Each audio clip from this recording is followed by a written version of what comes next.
What's good, guys? Welcome to the Meaning of Podcast. I am Ace. This is RB3. And this is the podcast where we talk about your favorite films and the deeper meaning within those films. And once again, we're doing a very different episode this week. We're going to be talking about the Hollywood business life. The machine. The machine in honor of the Disney-Fox deal officially going into effect. I don't know about honor, maybe dishonor. I mean, in reference to the Disney-Fox deal, because we have a lot of opinions on that, guys, and obviously we're going to get into that. But before we do, I brought this up to RB3 last week or 2 weeks ago that I told him that I wanted to give him a proper introduction, an introduction that fits his name, an introduction that fits his lifestyle. And I feel like if there's any podcast that's going to do it in the Collider studio, it's this podcast. So let me introduce you guys to the homie, Compton's very own, Steve Nash with the pass, a.k.a. Master Jedi Obi, clutch free throws like Kobe, championship winning, dual lightsabers spinning, the film school Black Mamba. He's got hoes like Mo Bamba. Granny shifting, not double clutching like he should. He wishes a homie would. Oh man, Jesus. AKA the leader of the Jibari tribe. AKA why don't you come on over, RB3. Oh man. Come on. I do want to say yours is way more in depth than mine. I really only had like a couple of words. It's all good. Let's hear it. All right, Ace. I gotta welcome the man, Ace, squad leader Ace, aka squad leader Anime, aka the man who lives 2 hours away, aka the Netflix killer, not Amazon Prime, a.k.a. Hater Player One, a.k.a. the Latino Freddie Mercury. What does that mean? Hey, man, Rami Malek, Oscar winner. Yeah, that's all I got. I'll take it. I should put more. I know you're going to do the full, as many as you did. I only had ideas. I didn't have like full. I was like, what rhymes with Black Mamba? And then I was thinking Mo Bamba. Mo Bamba. And I was like, you got hoes. Yeah, that's good. That's good. And then I just did a Fast and Furious quote. Granny shifting, not double clutching like you should. That was good. But yeah, I love leader of the Jibari tribe. I thought of that right away. Hey man, that's good. Let's get into it, guys. This week we are talking about obviously the Disney-Fox deal and what that means. It officially went into effect as of today, and I kind of want to make this a general conversation about the business of Hollywood and the future of Hollywood and where it's going. So obviously the deal went into effect today, $71 billion acquisition of 21st Century Fox. What this means essentially on a major scale is that Disney obviously acquires the rights to certain Marvel properties that Fox had. So that means Fantastic Four, X-Men, all that kind of stuff that people want to see inside the Marvel universe. What this means on a micro scale or on another scale is the fact that as of Variety and as of Forbes, I believe, they're saying that they're estimating 4,000 lost jobs due to this merger. Yeah, well, it's a little more than just the Marvel properties that are getting moved over. That's what general audiences look towards. But the problem with this kind of stuff, with major studios like Disney, like Fox, combining their forces, is that sounds cool and all, but it limits major studios, which means less people working, which means people are going to lose their jobs, which means there's less opportunity inside the Hollywood industry. Well, beyond like you said, beyond just the Fox Marvel properties, that wouldn't account for even 1% of what these layouts represent. Because a lot of what transfers over is not just the studio of Fox itself; it's also the TV networks, FX, everything that Fox owned. Hulu. The portion of Hulu that Fox. Well, that basically means that 70% or 80% of Hulu is now Disney owned. Well, is that true? I thought all the studios owned 20%, and then they became the majority holder. They do. Like 40%. You're right. Yeah. So I'm not sure. I know Comcast has like another 20 in there. Yeah. So I think now Disney has 40% and everybody else has 20. So they have the kind of ownership. They're the major. If I'm not mistaken, I'm not sure. But I mean overall, that's why you see the number of like 4,000. I even see on Slash Film that there's Rich Greenfield, who's like an analyst. He estimates that the number could really go up to like 5,000 to 10,000 over time, and that's just because there's so many overlapping jobs in those departments. Because Fox is solely operating based on its sports networks and its news networks. That's how 21st Century Fox is operating under Rupert Murdoch.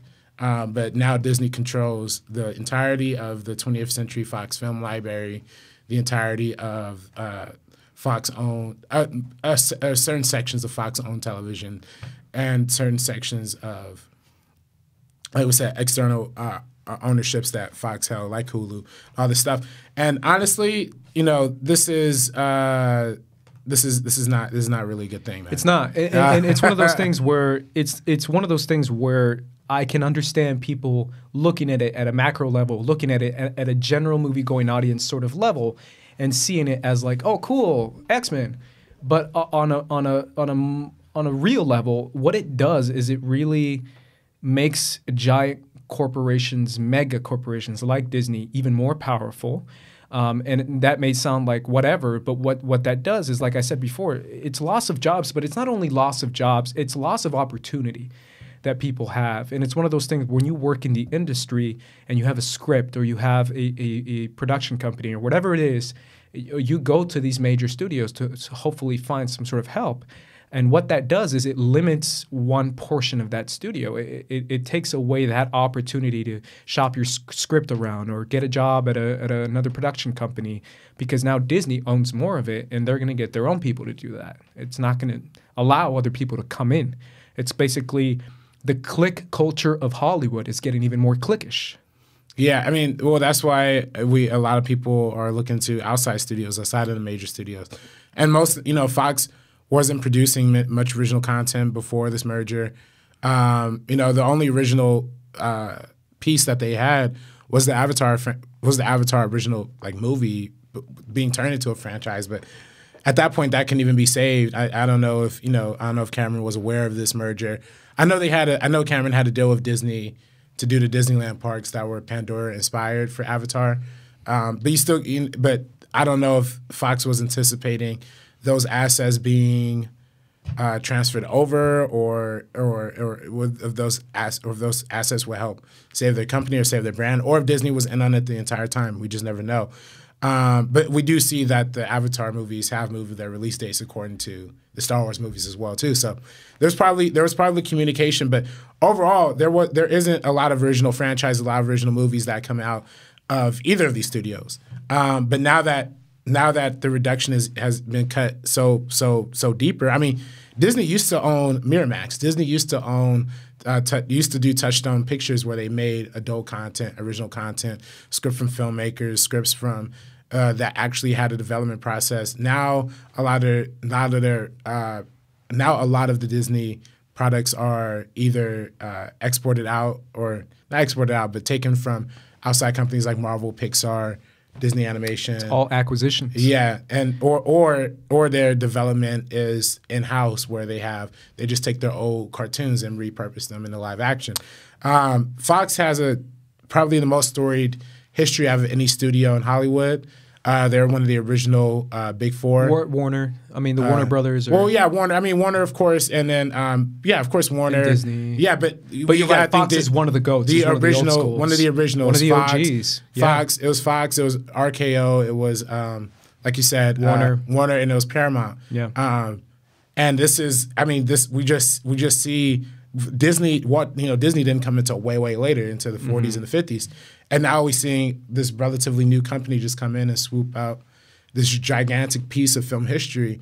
And when you look at a lot of the jobs that are going to be cut, a lot of jobs that are cut are going to be in marketing, are going to be overlaps in marketing, overlaps in distribution, and overlaps in home video. So just from a historical perspective, we could be looking at we could be looking at slower times for restorations for films. We could be looking at less home video expansion of movies like Die Hard or Alien or all of these historic Fox films because that might not be Disney's priority. That might not be Disney's focus. And it doesn't fit Disney's brand. Exactly. Which is the most powerful thing in the freaking world. Disney's brand is the most recognizable IP, property, whatever you want to call it. It's something that's so specific and so powerful in the sense of global recognition, global money, that they can't really mess with that formula too much, because if they do, it waters down what Disney is supposed to represent on a global scale. I'm talking China, I'm talking Japan, I'm talking all over the world.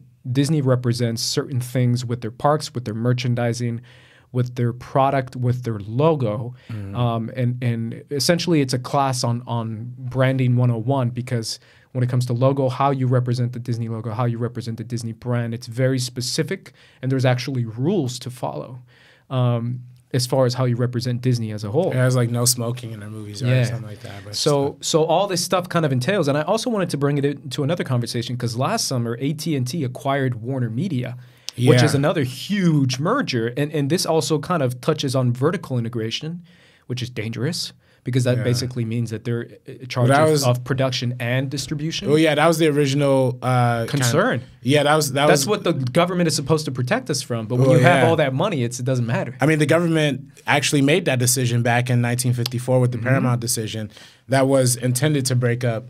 That's how Warner Brothers was so powerful. That's how Paramount was so powerful, because they actually owned the theaters that they're showing the movies in. Yeah. So which limits creativity, which limits quality. Well, it made it a factory. It was a factory. It's a factory. But now we're going back to those times where we're back in the like factory filmmaking where things kind of have to follow. But the distribution, I mean, Disney's starting their own streaming service. That's the most direct distribution form of distribution you can find, because most people aren't going to afford to go to the movies, and that's what that's the benefit of streaming. But now that everybody's doing it, it's really just becoming like cable again. Well, here's obviously, I wanted to get into that a little later, but now that you're bringing it up, I might as well. Is the concept of streaming versus movie theaters, and obviously you said it in my intro, Netflix killer, and the reason why I say this, RB3, is because stuff like these kind of news things, Disney, Fox, AT&T, and then Disney Plus, NBC Universal streaming service that's coming later this year, the Apple streaming service is coming later this year, CBS All Access. All these streaming service sites are basically going to get their properties and get their rights and put it in streaming. Now, since the 1950s, 60s, TV has been at war with television. Television has been at war with film, as far as like stay at home and enjoy a cool TV show, or physically go out and pay money to a movie theater. How do you get people, now that they have movies at home, and literally brand new movies at home now with Netflix and with all these streaming services, now that Disney is adding to this, it seems more and more like the movie-going industry is, I don't want to say dying, but dying, because the only movies that are ever going to play in theater now are giant, enormous, $300 million tentpole blockbuster movies. And to a cinema lover like me, that's a little disappointing, and it's a little sad, because I feel like the experience of going out to the movie theater to go see a low-budget movie, an indie movie, a thriller, whatever it may be, a horror movie that probably costs like $10 million, $14 million, it's probably not going to be shown in cinema anymore. They're probably going to cut it out altogether, because not enough people are going to go pay money to watch it when they can just watch something similar at home. I don't know what you think of that, but that's kind of where my thought is, and that's kind of why I've been kind of critical of Netflix, because I feel like it's done. Like, the only movies that are going to be shown in theaters is Star Wars, X-Men, Marvel. That's not Netflix's fault, though. It's not Netflix's fault. That's true. Fault. But now that this is happening, all these major media conglomerates are merging together. Who's going to pay money to go see, I don't know, us? I think a lot of people think so. I don't think so. I mean, we still see indie hits break out even today. The thing is, the indie budgets are just becoming lower and lower. But we still see movies like Get Out break out in the box office. We still see a lot of independent movies that do have the opportunities. Now those opportunities shrinking more and more as the years go by. Yes, but that's because the studios are getting oversaturated with making $200 million, $300 million films. Now, what will happen is that eventually, just like it happened in the old days, all these films are going to start bombing, and then they're going to look for a new generation of filmmakers to come in and kind of usher in a new independent wave. I mean, that's just what happens historically. That's what happened with the new movement in the 60s. When the 60s, when all the musicals were bombing, when all the big studio movies were bombing, they went to USC, they went to UCLA, they went and recruited young filmmakers to come in and help break it out. And the then Spielbergs, the Lucases. Yeah, exactly. And then a new breed of independent filmmaking broke out through film festivals. But here's my thing to you is now independent filmmaking, whether that be Annapurna, whether it be A24, it's just going to get bought up by Amazon, bought up by Apple, bought up by Netflix, bought up by Disney. Whatever it is, I think those independent cool movies that we see that are still in theaters are probably, I'm telling you, man, give it 10 years. They're going to be all bought by streaming services, and they're just going to be shown on TV. Well, I mean, I don't necessarily see a problem with that, though. I mean, as long as there's more access for more filmgoers to see it. I do, because I feel like watching those movies in theater is just... regardless of how cool it is to see Thor swing a hammer, it's still kind of cool to see a very intimate story in the movie screen as well with an audience. And seeing that at home only, to me, is just so limiting. And it's just, that's what's going to be the future, because all these streaming services are going to buy the tiny independent studios. Well, there used to be a time where the studios brought the independent studios. It used to be a time, like I said, Disney had Miramax. DreamWorks was a developing thing in and of its own self. We can look at examples after examples. Paramount had their own independent studio. Fox Searchlight has their own. They all have independent, the major studios all had their kind of branches and their kind of, and Universal with focus features. But what kills that now is streaming. That's the thing. I don't think it kills it. I think it does. The studios have killed it themselves. The studios have killed it. They want to copy the Netflix model. What better way to copy the Netflix model than to say NBC Universal streaming service says, next week, us, inside your home, get ready for the movie. Jordan Peele's awesome, because Jordan Peele has a deal with Universal. Now imagine pretending if this was next year when Universal had their streaming service available. Why wouldn't they put that on the streaming service? What better way to get people to sign up, join in, pay $10 a month for Universal streaming? Premieres next week. Oh, dude, I'm signing up too. And now you're not going to see us in the movie theater. Well, you have to understand, movies are the biggest way that movies make money. The movie theaters, seeing movies in theaters, that's the way most movies make money. That's the most lucrative way for a film to make money. But now what I'm saying is that now the movies that are going to make $20 million opening weekend, are they really worth it? Or can I just put it on a streaming service, get people to sign up, and now it's a different sort of service where I can get those movies that are probably going to make $20 million. Well, we don't really care for 20. Yeah. We want to make the $200 million movies. But you know why that doesn't work? The reason why Netflix works, the reason why a lot of these companies work is because that's the reason why Netflix works in particular is because it's the after the home video experience, right? It's after people have had the chance to see it in theaters. People who didn't see it in theaters are going to see it on Netflix. People who have seen it in theaters who really enjoyed it are also going to see it on Netflix. Home entertainment, home video is always just a separate revenue stream than the movies. And the movies, movie budgets usually have to be made back in theaters, but then the home video is what gives it the long-term, the long-lasting longevity of making studios money. Warner Brothers is still making money off of Wizards of Oz to this day. That's just how it is. So now streaming is just another platform for studios to make home video money. Now, if they were to release everything immediately on a home video platform, that's not going to be profitable at all, because people are just, you're not going to gain any new subscribers off of that. Like, there's not going to be, You know what? You know what? No, I mean just exclusivity. That's the word of the day. But it's cable. It's going to be cable again. I mean, it's cable all over again. Except now, well, that's what's happening. Have individual choices. I also wanted to bring up the article from New York Times that came out a few days ago about Apple creating their own streaming service. Right. And but what I'm saying is that's not. It is going to be cable all over. But no, but what I'm saying is that's not Netflix's fault though. That's the studio's fault. The studios were the ones who keep passing on movies, and honestly, it's partially the audience's fault too. You saw what happened with Annihilation. Annihilation went to theaters in America, bombed, went to Netflix overseas, hit on Netflix because the studio didn't market it right. They wanted to limit the vision of Alex Garland. I don't even like Annihilation that much, but you could clearly see what the problem was in the crafting of that movie because studios are so scared and so shaken and taking risks when honestly the biggest profitable movies and throughout the 90s and throughout the 2000s were the ones that were the indies. Were the Pulp Fiction was one of the biggest films in 1994. It's all of these. It's a snowball effect. It's what the studios put into financing original content is what the end product of them making money is going to result in. But then.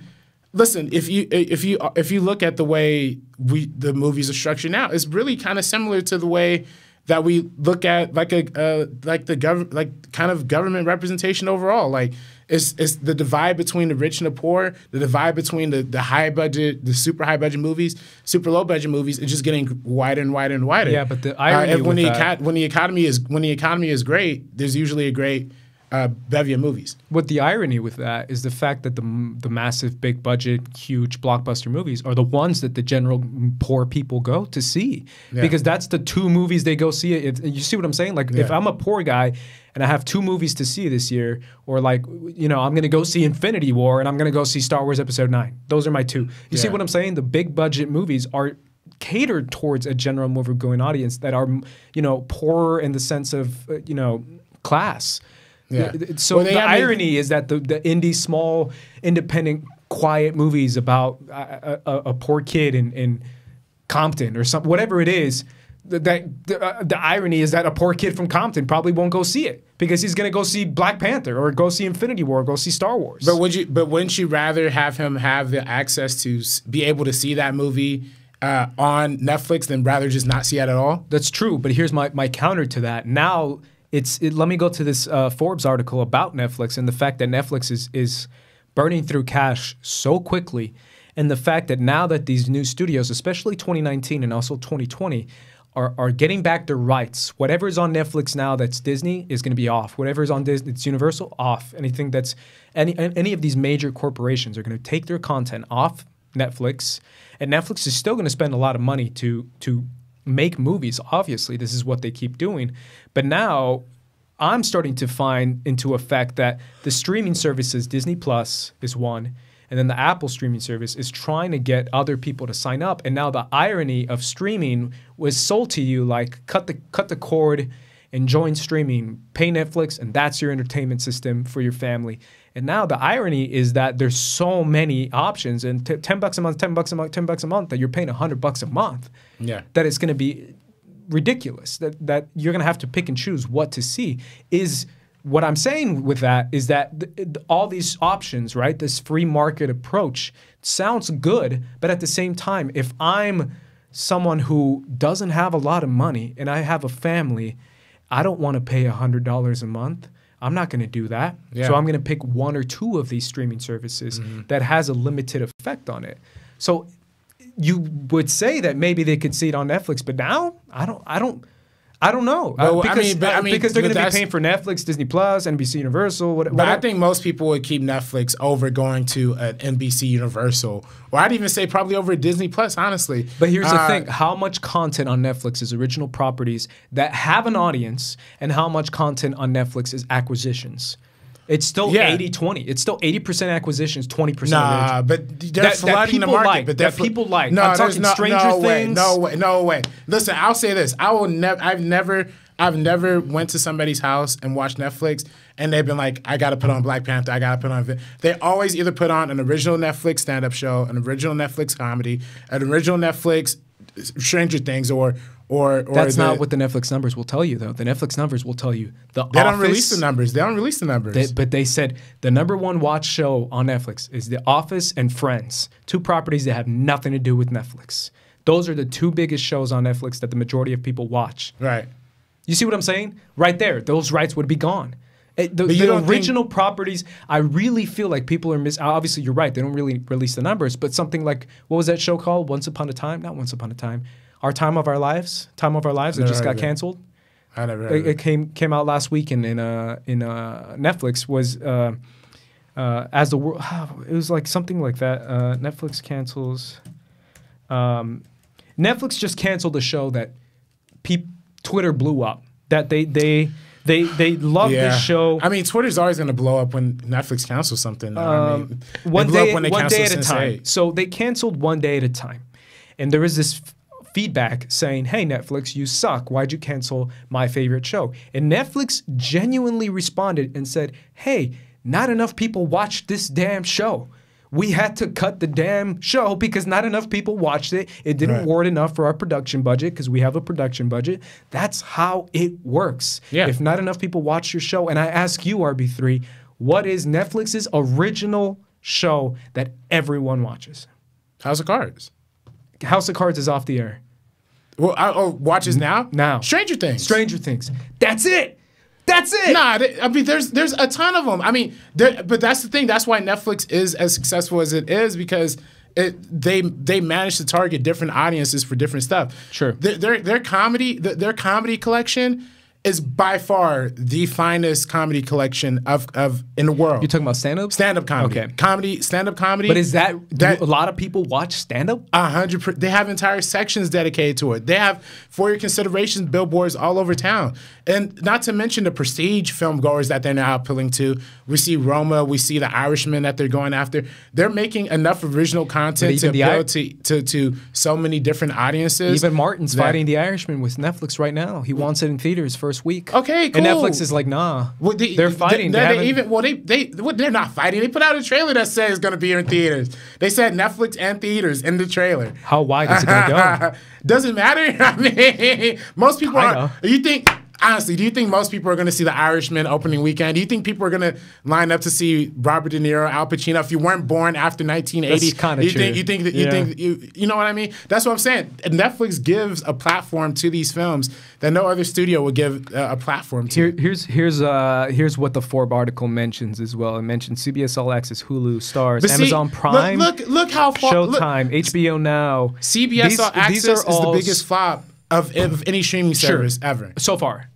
We haven't seen what that show is called. The Jordan Peele show is coming out. The Twilight Zone. Twilight Zone. We don't know how that's going to help or not help. Even that, like they literally put their stuff on Netflix because nobody went to CBS All Access. Numbers wise, the author of this article, I believe his name is David Traynor, said that the only way that Netflix can do anything is to get either more people to sign up to Netflix, which is a question of how do you do that, right? Because the whole point of Netflix the point of Netflix is that everyone already has it or you know someone that has it. So why would I pay for it if my homie's homie can give me a password, right? That's limiting within itself too. That's not a good business model. Well, yes and no. I have an explanation for that. How do I get new people to sign up and get a new password? Because otherwise I can just use my friend's password. And the second thing is the price increases. It's going to keep going up and up and up and up and up to the point that in 2025, it's going to be $25 a month. And that's when you're going to get people to be like, I'm good. I have Disney Plus and I have whatever new streaming service. I'm going to cancel Netflix because guess what? Nothing is on Netflix anymore except for Stranger Things Season 5. But what's going to be on Disney? Just Disney movies? No. Original Disney. Two original shows. And maybe a couple of original movies. I'm talking MCU originals. They have 2 MCU shows and 1 Star Wars show. I'm not going to leave Netflix to do that. I'm saying long term. Is Netflix keeping the same model of spending all the money they don't have? Is that really a good business model? Spending and spending and spending and spending until you have like nothing left, and then trying to get people to sign up for it. How do you get people to sign up? I think for one, to answer your question, they do have a solution for the password thing. You have to you can only have 2 screens accessed if you're at the lowest tier price, or if you're like me who has 8 people using their Netflix account, you have to pay. I literally pay $17 a month for Netflix because I have 8 people using my account. You know, so they do have a barometer for how people use passwords. But that being said, I think honestly, people don't want to see. People aren't going to want to always see Star Wars. People aren't always going to want to see MCU. People aren't always going to want to see Disney movies. The thing when you will never see, like whenever you put an audience up for, especially after multiple years of having MCU, after multiple starts and failures of the Star Wars universe, people don't want to keep going back to that as an everyday thing. When you see the transition for studios making, we see, especially for TV, just let me get for TV so far. When we see CBS All Access transition to streaming, it fell epically. When we see traditional media outlets trying to transition into streaming, it's always have not gone well. Maybe HBO was at the forefront of it, but other than that, you don't see Starz having a great streaming platform. You don't see Showtime having this extraordinary streaming platform. Every other company fails at it because they don't know that it's so limiting. What Netflix has is variety, and what Netflix does encourage is having as many different types of filmmakers, as many different voices, and as many different stories as possible. That's why we see a Scorsese going to Netflix. That's why we see, the Coen brothers making Buster Scruggs, and it looks like they're going to continue on that model. Even, I don't even like talking about Woody Allen, but Woody Allen, before everything came out, he had the exclusive deal with Amazon Prime. It's the same. It's almost like the same. It's when you have the storytellers involved in the process, you're always going to find way more success. Sure. Than having them relying on IP and relying on properties. I think it's not Netflix has a greater agenda in terms of promoting filmmaking creativity than I think Disney Plus will. Sure, but the difference between Netflix and Amazon Prime is Amazon's the biggest company in the world. It's a $1 trillion company, trillion. And once you have a $1 trillion company, you can spend however much you want on entertainment. Same with Apple, because Apple's announcing their thing. Money to Apple is nothing. They're going to spend billions, and they have billions. Netflix doesn't have billions because they don't have the backing of major studio like a Disney or like a major company like an Apple or an Amazon. But they got the most subscribers, and they have the most. So they're getting far. the most. But they're getting the most. I'm telling you, man. If Netflix is $20 a month, I will cancel Netflix. I will not pay $20 a month. You would rather cancel Netflix and have Disney Plus than have Disney Plus than cancel Disney Plus and have Netflix. No, I'm not saying that. I'm saying there's going to be a price. It's going to keep increasing and keep increasing. That's just fact. Right. To the point that it's gonna those poorer income families are not going to be paying $25 a month for Netflix. They're going to make a decision and say, you know what, 25 for Stranger Things season 6. But you don't think if Netflix has to go $25 a month, Disney also wouldn't have to go $25 a month? Why absolutely not? Because Disney is quadruple the size of Netflix. Disney's one of the biggest companies in the world. I can show you the article. But billions and billions. Didn't Netflix just dethrone Disney as the biggest entertainment? The Disney as far as subscribers and watchers, maybe, but not as far as how much income they make each year, man. Disney makes a lot of money, man. But even they have parks, they have merchandise, they have a worldwide brand. Cool, but they also have more losses. But Netflix is solely focused on streaming. Its focuses are the technology and the website in and of itself, and the films and the content that it produces. It's not like Disney has to spread their money amongst the parks, amongst all of this stuff. And of course, they're an empire, but we can have more than one empire at a time. And that's why it's so crucial to have a division, have a breakup of a lot of these I agree companies. with you, and I honestly, I'm rooting for Netflix in a certain way because I do feel like I agree with your point as far as creativity. You're not going to have a more creative platform than on a Netflix. I agree with that. I have issues with Netflix on a marketing scale because there's certain movies and directors that get their product. I've told you before, how many people have seen High Flying Bird? No one.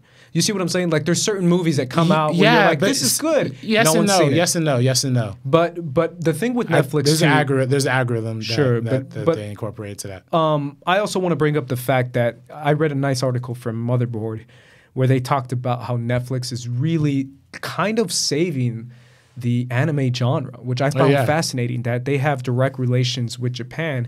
And obviously me as an anime guy, I genuinely appreciate that because what they're doing is they're partnering up with major animation studios in Japan and obviously in Korea as well in Mexico too. Apparently, they have an animation studio in Mexico.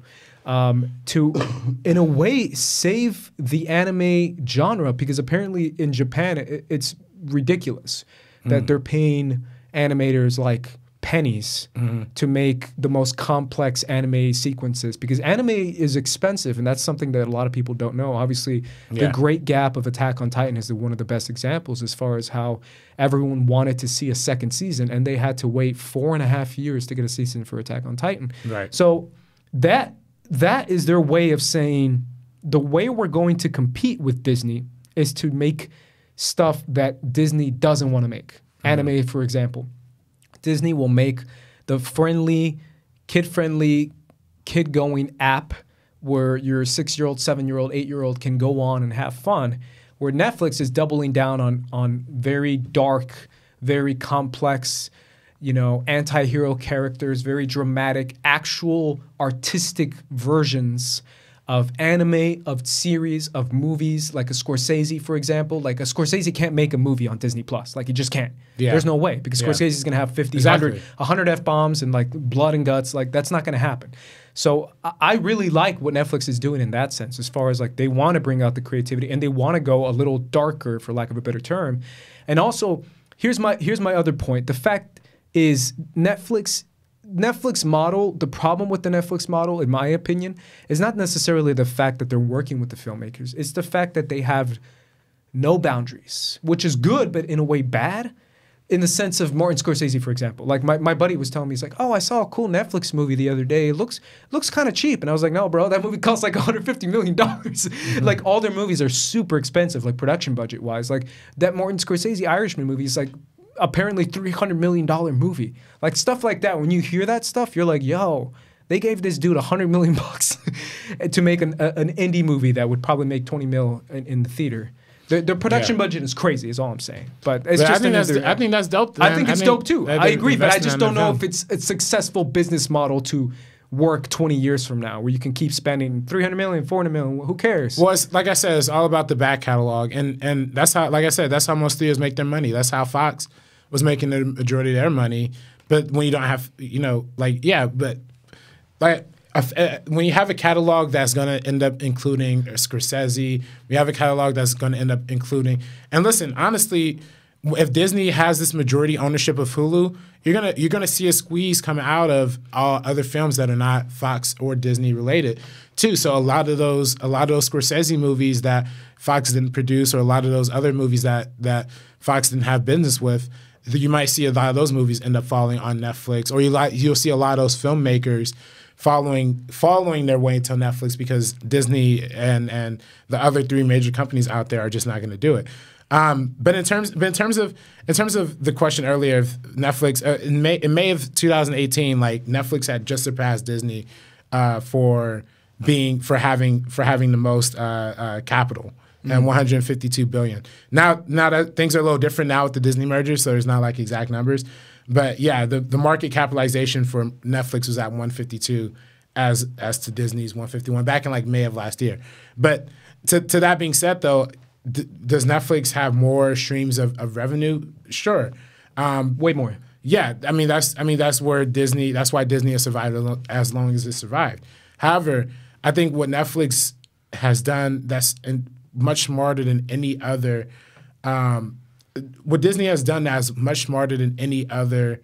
I'm sorry. What Netflix has done as much smarter than Disney, was much smarter than any other studio, is that they've actually embraced different demographics, different cultures, different ideologies, and different geographics across the world. I mean, honestly, they have shows for every single audience, every single body who will want something from Netflix. So they're still making 4-quadrant content. They're making kids content. They're making political content. They're making content for everybody. It's just spread out so far that it works. But that's why I think something like The Benefit.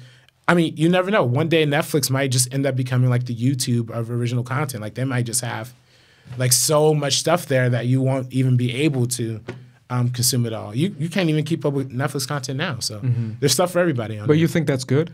Yeah, I think that's great. I think in terms of, I think when you're asking like, do I think long term the spending all this money now makes sense? I think yes, because back catalog is ultimately what makes the most. It's the same thing in music. Music, that's why music labels hold on so long to artists' publishing rights and their master rights, because outside of an artist doing shows and selling T-shirts, the publishing rights alone could keep a music label running for decades. Sony were surviving for years just off of Michael Jackson's music, just all of that. Like it's a cycle. Like because the back catalog is so much more profitable than what you're currently making now. Sure, but the back catalog has to be, in my opinion, has to be original content. Would you agree with that? Yeah, Netflix has the most original content. But I'm saying it doesn't have the same fan base like a Disney IP could have, or like a Universal IP, versus something like the only thing that I could say is like a go-to IP for Netflix is Stranger Things. There's no other show, no other movie on there that has a massive following, a massive audience. Well, Roma just was nominated for Best Picture. But again, that's a big audience. But here's my and everyone knows this, and you know this. To be completely honest, the reason why is because they tripled their budget for promoting Netflix. Their Oscar promotion was the biggest ever in the history of Hollywood. Yeah. That's how they got all those nominations. It's not because so many people loved Roma. It's because they spent the most money to do their Oscar. But I think when most people look at the Best Picture crop, they're not going to elect Green Book as their Best Picture. They're not going to elect Bohemian Rhapsody.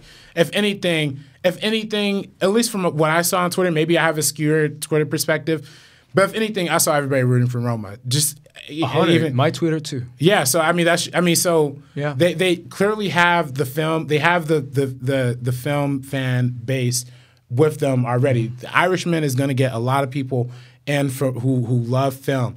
The IPs, the Star Wars and Marvels, those are cool, but people get fatigued of that stuff all the time. Like it's the same, See, but you say that, but the box office says a different story. Box office now, but I mean, listen, we were at the peak of Westerns at 1.2. We were at the peak of musicals at 1.2. Sure. That's just how the cycle goes. Eventually, I mean, listen, I don't want to be one of those guys that says, eventually superheroes are going to not be whatever, but you got to think, man, if literally every movie that's coming out is a superhero movie or a Star Wars movie, people are not going to go to the movies. And you see the ticket, even though the box office keeps getting bigger and bigger every year, the amount of tickets sold continues to go down.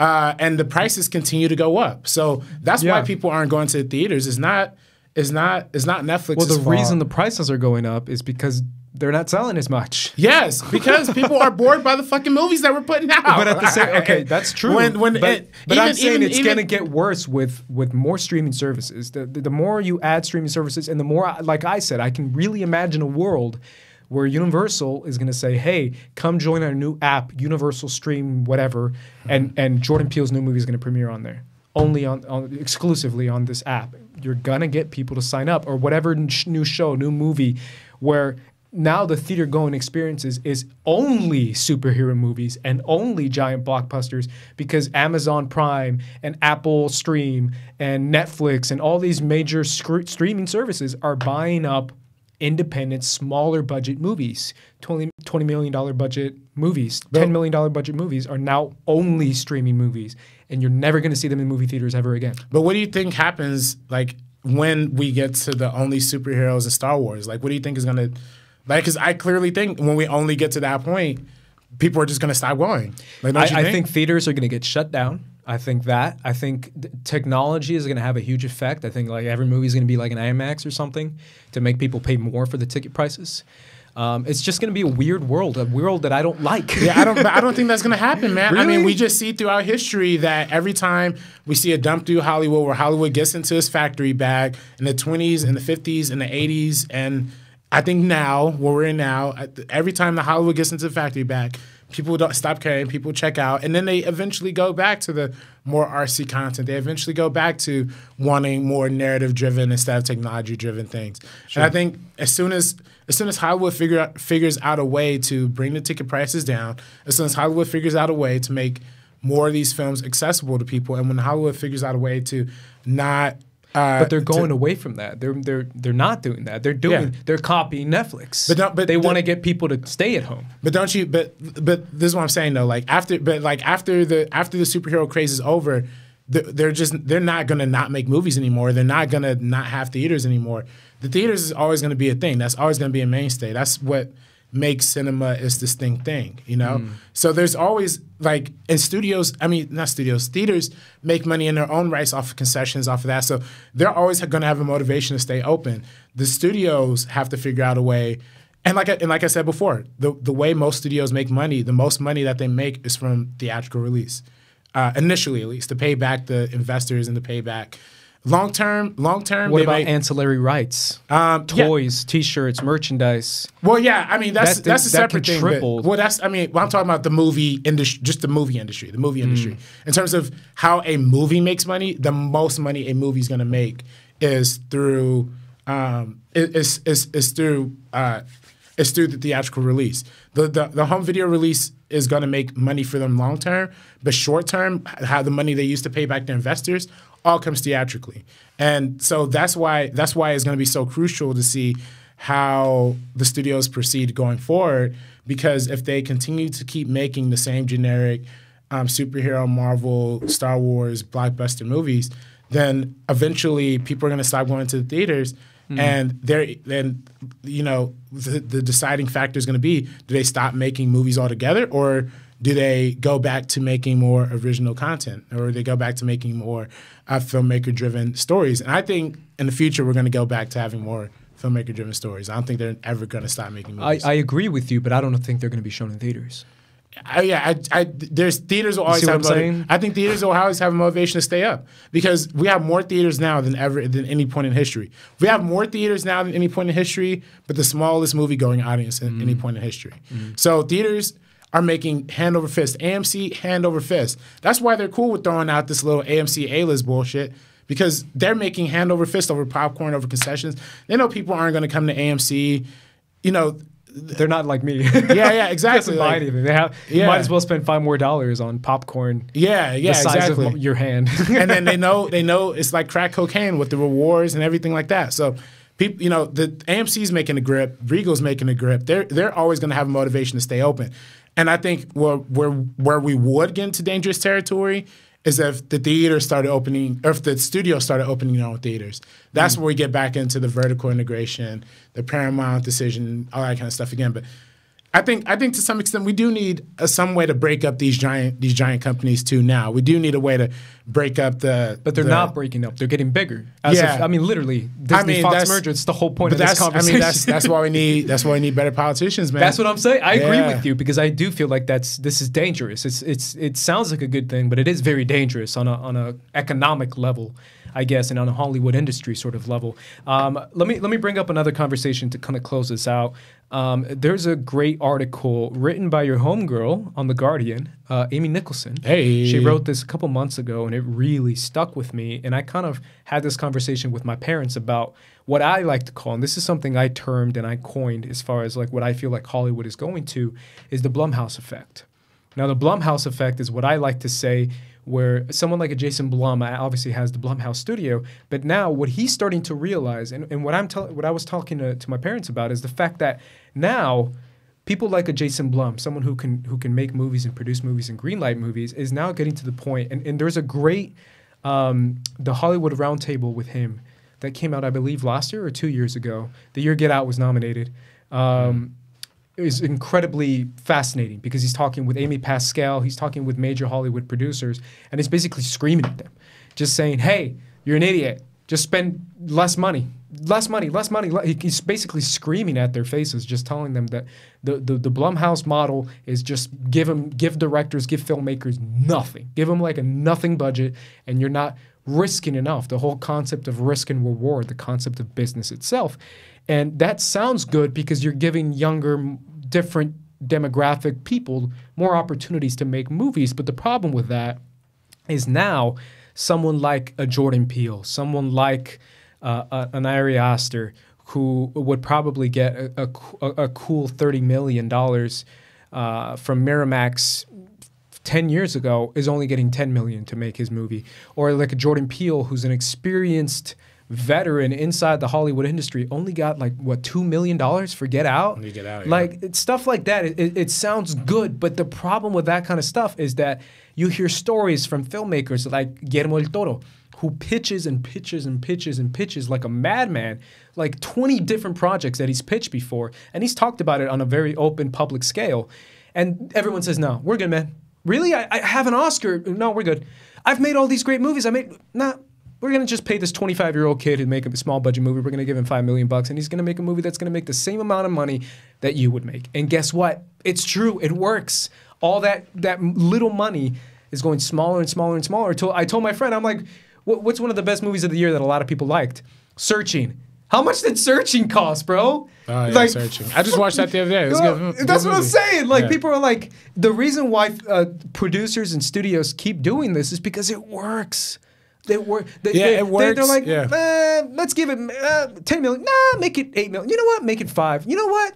Just shoot it on your laptop. And it's literally shot on a laptop.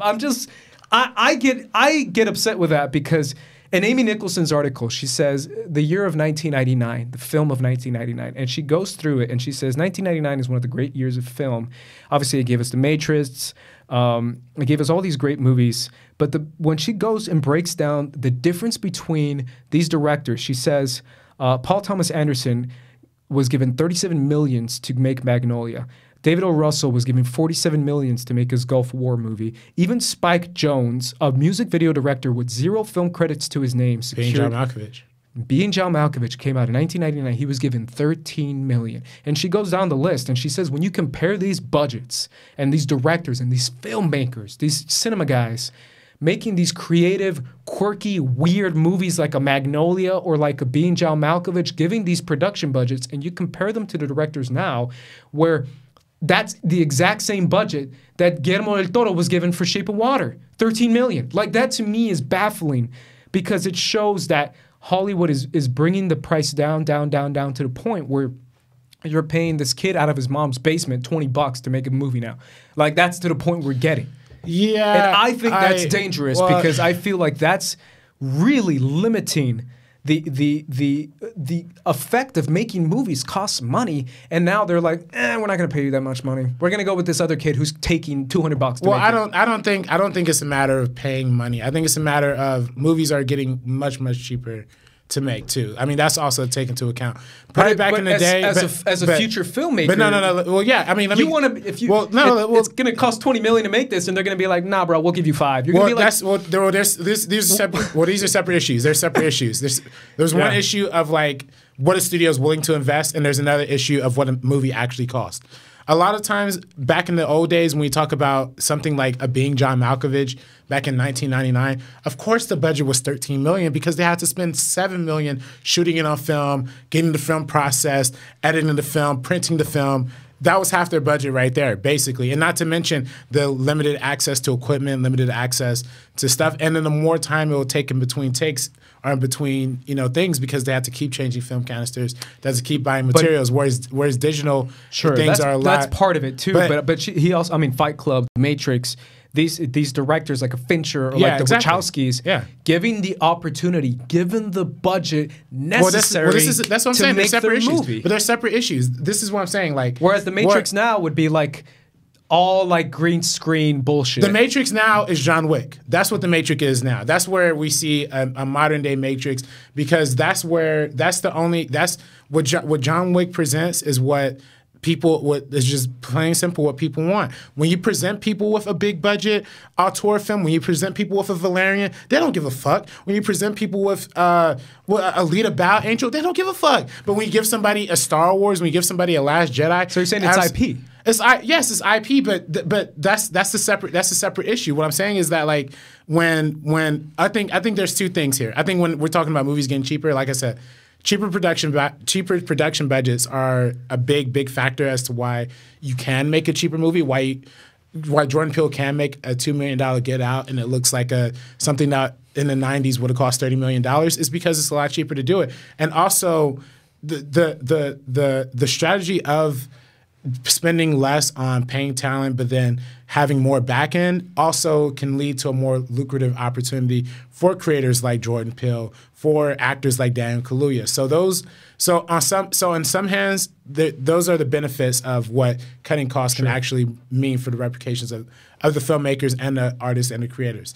Now what the downside is like, you're right. They're not going to spend as much money on these movies, but the Jason Blum, I don't think when he advocates for making cheaper movies, I don't think he's advocating for movies looking like garbage. I think what he's advocating for is smarter economical use of the budgets, right? I think what he's looking for is when you look at a lot of Hollywood budget sheets, like in one of my classes, we had the entire budget sheet for Harry Potter and the Goblet of Fire.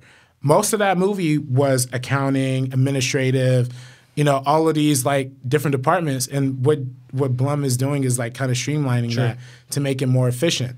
Unfortunately, studios don't understand how to necessarily do that because studios are studios. Studios, when studios have that many people working for them and where they're that big of an operation, of course there's going to be a lot of overhead when it comes to making the most minor $30 million Guillermo del Toro movie. There's just a lot more overhead that will come through that way. So to me, I see the best way to get through that is, like I said, if you break up these giant studios, if you have smaller houses kind of take care of these films, like I said, I keep bringing up Miramax, and I hate to bring up Miramax because I don't like supporting Weinstein, of course.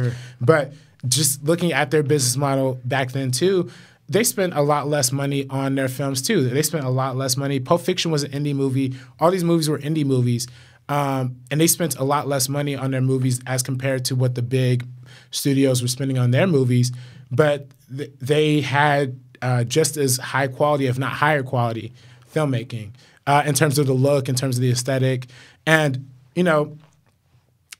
and because audiences are a little less willing to experiment with movies like Alita and movies that are kind of original, but they aren't as established IPs as Marvel or Star Wars or DC. Because audiences are not as willing to take the risk, and because there's a giant hole in the way that movies are funded and the way that movies are budgeted, of course the budgets are going to keep getting smaller and smaller and smaller because they're not gonna make money off of original content. It's on the and IP that's now. why studios fight for IP and they pay so much money for IP, so they can have those rights. I think what Netflix is doing is amazing because they are attempting to make their original content more valuable than IP, and so far, I mean, it's proven to work. So far, the IPs have to come to Netflix. The Star Trek Beyond or the Star Trek Discovery show that came out for CBS All Access. CBS All Access bombed so hard that they literally had to put Discovery on Netflix just so people could watch it. Sure, but I don't think the major studio companies are going to bomb so hard. Like Disney Plus isn't going to have that issue. Yeah, I think Disney Plus is going to have a strong start, but I don't think people are going to. I mean, when you look at the Disney back stock, if you include all of their animated movies, all of their but then again, you just said what the Netflix model was. The reason I've told you before when we did the House of Cards episode, that's the reason why I signed on to Netflix. Right. I did it because of that trailer for House of Cards. I was like, yo, this show looks dope. But what I'm saying is as of right now, they only have maybe 400, including all the movies they've ever made, all the Disney Channel original movies. They maybe have like 400 Disney Channel pieces. original movies, though. Hey, I mean that's gonna be fun. But amongst that, that's the only pieces of content that they have so far. Yeah. And people grow out of IPs. We see people grow out of IPs all the time. Yeah. And I think that's I think people find more entertainment and more value in smaller movies. I really do feel that. I mean, Get Out is one of the perfect examples of that. As far as like everyone loved that movie, and it's like I just said, one of the smallest budget movies in a long time. It's tiny.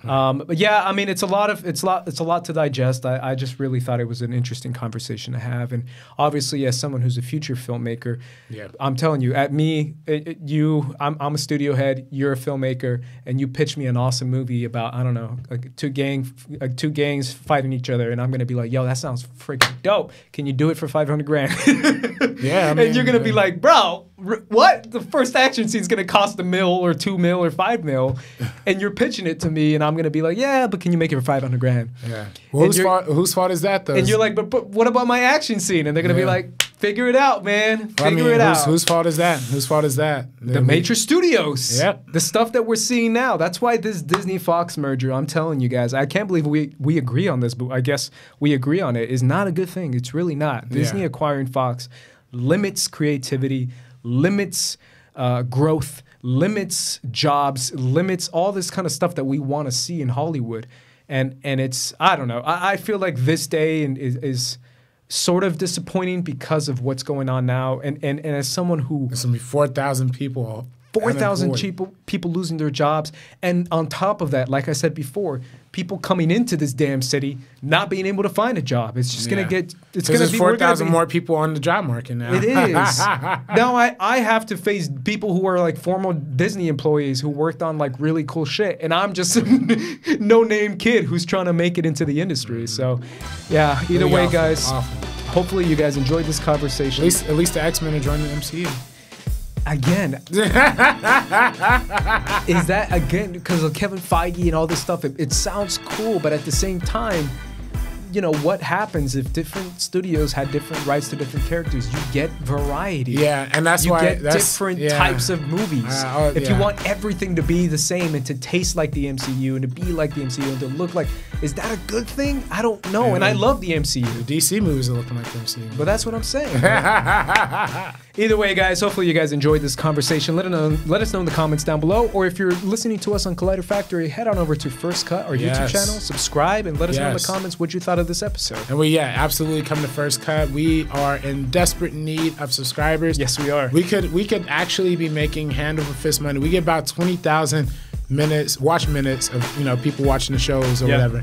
We only have 270 some subscribers, y'all. So come over and subscribe, goddammit. We need your help. We can start making some bucks. We just need 1,000 subscribers. Road to 1,000. # road to 1,000. There you go.